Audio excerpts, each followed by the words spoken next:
All right, I want to discuss a little thing that's going on now, and that considers hoarding and keeping all your eggs in one basket, so to speak.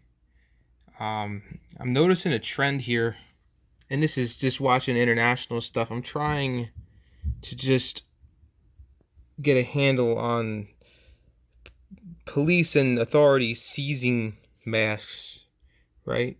Because they're trying to say how that they're illegally being sold.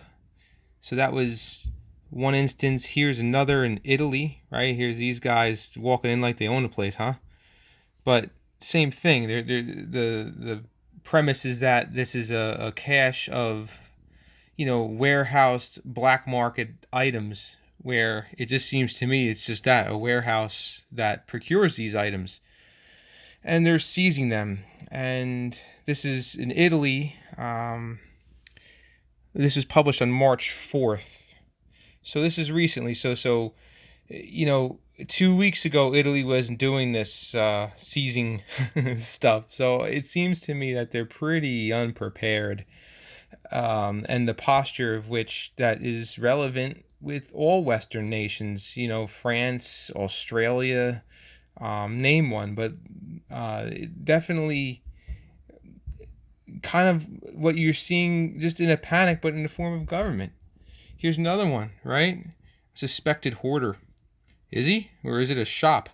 I don't really know what to make of it. I just see that there's a trend of authorities seizing PPE, basically. And, you could go to China, and that's kind of expected, I guess, right? You have a communist authority who I don't think human rights or the people's objections are going to be heard too far. But then again,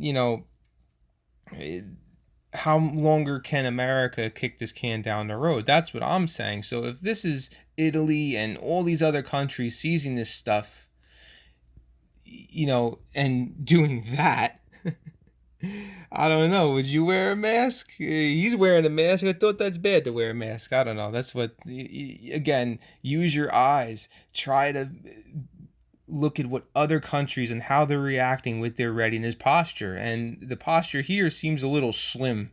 Um, Mike Pence's body language at 3M. Oh man, I mean, you could feel the anxiety here with this guy.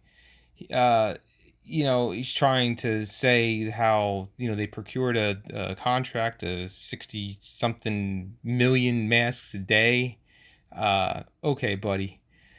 I don't think we are prepared at all. And I could be wrong. Maybe this is just, not a fear mongering thing, but a reassurance to the American people that we're going to be okay. And, by the way, a mask doesn't help. Oh, brother. So, all that being said, is how do you want, assuming you have preps, right? How do you want to make those preps last, and how should they appear?